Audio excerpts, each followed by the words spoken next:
The weight of the day, the gravity of the hearings, and the barrage from the media had left him feeling defensive and weary.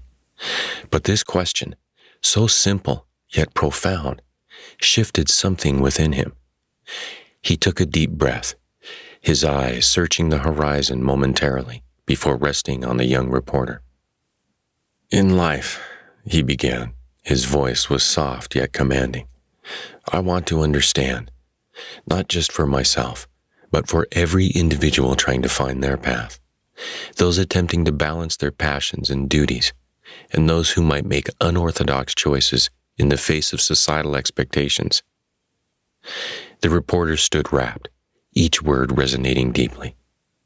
John continued, "My journey as a lawyer and as a Laafia driver, as unconventional as it might seem, is about connecting with people, understanding their stories, and finding my sense of purpose amidst the myriad narratives of this city."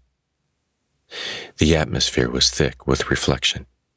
Everyone present, from the reporters to the onlookers, seemed mentally traversing their journeys, reflecting on their choices, passions, and desires. The reporter, her eyes shimmering with admiration and introspection, whispered, almost to herself, "Isn't that what we all want?" The silence after John's profound answer seemed to stretch for an eternity, even if it was only a few heartbeats. There was an unfathomable shift in the energy. The pressing crowd now resembled a congregation, and John, their unintentional preacher. Suddenly, a middle-aged reporter from the back, not usually prone to sentimentality, raised his voice. "So amidst the city lights, courtrooms, and the backseat stories of your Laafia, what's been your biggest lesson, Mr. Sanbian?" John tilted his head slightly, considering the question.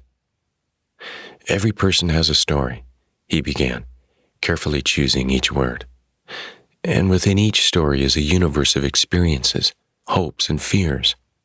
Our job, whether as lawyers, drivers, or even reporters," he said with a nod towards the crowd, "is to listen, to hear those stories, truly. Through this act of listening, we create bridges and find shared humanity." Another reporter, an older woman with a seasoned demeanor, chimed in, "And with all you've seen and heard, John, from the plush offices to the gritty streets, what gives you hope?" John smiled, thinking of all the people he'd met, the stories he'd heard, and the little moments of kindness and understanding he'd witnessed. "Hope?